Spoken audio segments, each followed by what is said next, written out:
ఆడుదాం ఆంధ్రాలో స్కామ్ పై విచారణ పూర్తయింది. నేడో రేపో విజిలెన్స్ విభాగం డీజీపీకి నివేదిక సమర్పించబోతోంది. ఆడుదాం ఆంధ్రాలో జరిగిన అవకతవకలు, నిధుల దుర్వినియోగం మూలాలను వెలికి తీసినట్టుగా తెలుస్తోంది.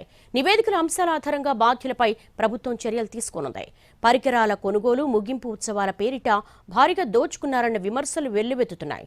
వీటిపై విచారణ చేయాలన్న ప్రభుత్వ ఆదేశాలతో విజిలెన్స్ విభాగం దర్యాప్తు చేసింది.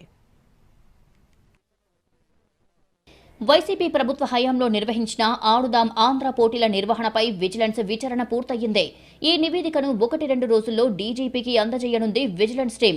వైసీపీ హయాంలో 119 కోట్లతో నిర్వహించిన ఈ పోటీల్లో భారీ ఎత్తున అవినీతి చోటు చేసుకుందని ఆరోపణలు ఉన్నాయి. ఆడుదాం ఆంధ్రాను పార్టీ ప్రచారానికే ఎక్కువగా ఉపయోగించుకున్నారని ఆరోపణలు వచ్చాయి. పంపిణీ కిట్లు నాసిరకంగా ఉండటం, వాటిపై వైసీపీ స్టిక్కర్లు అతికించడం, పబ్లిసిటీ కార్యక్రమాలకు పెద్ద మొత్తంలో ఖర్చు చేశారు. ఈ వ్యవహారంలో నాటి మంత్రి ఆర్కే రోజా పాత్ర ఉందని టీడీపీ నేతలు ఆరోపించారు. ప్రభుత్వ ఆదేశాలతో విజిలెన్స్ విభాగం దర్యాప్తు చేపట్టింది. ఆడుదాం ఆంధ్రాలో జరిగిన అవకతవకలు, నిధుల దుర్వినియోగంపై విజిలెన్స్ విభాగం ఆధారాలు సేకరించినట్లుగా తెలుస్తోంది. ఈ నివేదికలోని అంశాల ఆధారంగా బాధ్యులపై ప్రభుత్వం చర్యలు తీసుకునే అవకాశముంది. ప్రభుత్వ కార్యక్రమం పేరుతో స్పోర్ట్స్ కిట్లు, యాప్, టీ-షర్ట్లు, బ్రోచర్లు, క్రీడల నిర్వహణ, రవాణా, ఫుడ్ అండ్ ప్రైజ్ మనీ, ముగింపు రోజు ఏర్పాట్లు ఇలా కేవలం 47 రోజుల్లోనే 119 కోట్లు ఖర్చు చేశారు. దర్యాప్తులో ఎక్కువగా వైసీపీ కార్యకర్తలనే విజేతలుగా ఎంపిక చేసినట్లుగా గుర్తించారు.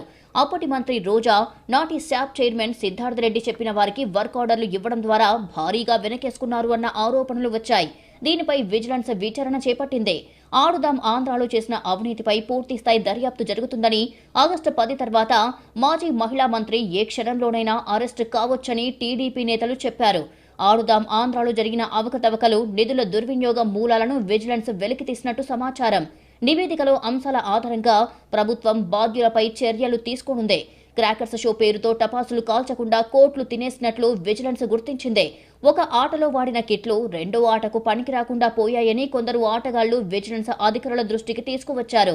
కొన్ని చోట్ల విజేతల అకౌంట్లలో డబ్బులు జమ చేయనట్లు విచారణలో గుర్తించినట్లు సమాచారం.